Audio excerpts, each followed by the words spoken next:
صرف یہی نہیں ہے کہ یہ جمعہ کا دن جو ہے ہمارے حضرت آدم علی نبینا وعلیہ التسلیم کی پیدائش کی یاد ہے. بخاری شریف میں ہے کہ یہودیوں نے کہا کہ سبحان اللہ، یہودیوں نے حضرت عمر رضی اللہ تبارک و تعالی عنہ سے کہا کہ اے مسلمانوں، تمہارے قرآن میں جو ہے اللہ تبارک و تعالی نے ایک آیت جو ہے وہ ایسی اتاری ہے کہ اگر ہم یہودیوں پر اترتی تو اس دن کو ہم عید کا دن بنا لیتے. تو حضرت عمر رضی اللہ تبارک و تعالی عنہ نے فرمایا کہ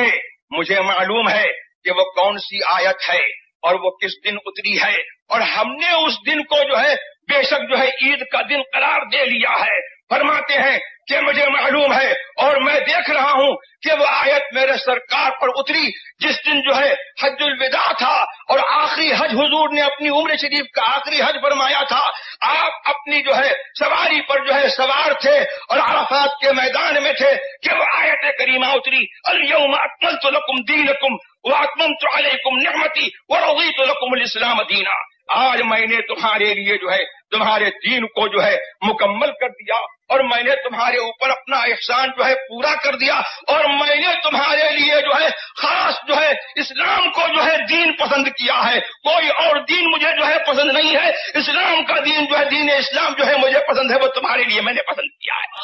کہتے ہیں کہ ہم نے جو ہے اس دین کو جو ہے عید کا دن بنایا ہے. تو اس دن سے جو ہے سرکار کی یاد بھی وابستہ ہے کہ سرکار پر جو ہے وہ آیت کریمہ اتری، اس لیے جو ہے ہم جو ہے سرکار کے اوپر جو ہے یہ آیت کریمہ اس دن اتری تو ہم اس دن کی جو ہے یاد مناتے ہیں اور یہ دن جو ہے ہمارے لیے عید کا دن ہے. تو جب سرکار پر جو ہے آیت کریمہ اتری، جب حضور دنیا میں تھے تو وہ عید کا دن ہوا. تو جس دن سرکار جو ہے دنیا میں تشریف لائے وہ عید کا دن نہیں.